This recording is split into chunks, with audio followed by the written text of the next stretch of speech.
This is normie. This is when the team gets their groove back, baby. Okay, you don't like my dancing. You know, I like to, you know, I love doing the cha-cha-cha and all this. But seriously though, family, this is where the team gets their groove back. And they start resolving differences.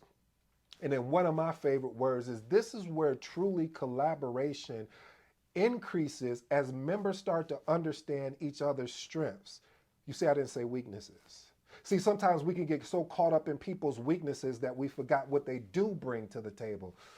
Some people ain't gonna like that. But it's the truth though, family. You can start looking at people's weaknesses, and then when you start looking at their weaknesses, you forgot why what they were even there for anyway. They must be on this project for a reason. They must be on this project for a purpose. So we need to look at some of the strengths they build and we build off of that. And hopefully we have someone to be in place to cover their weaknesses, or what I like to call their blind spots. So we start establishing best practices and working standards for a key, and I do mean key, team cohesiveness.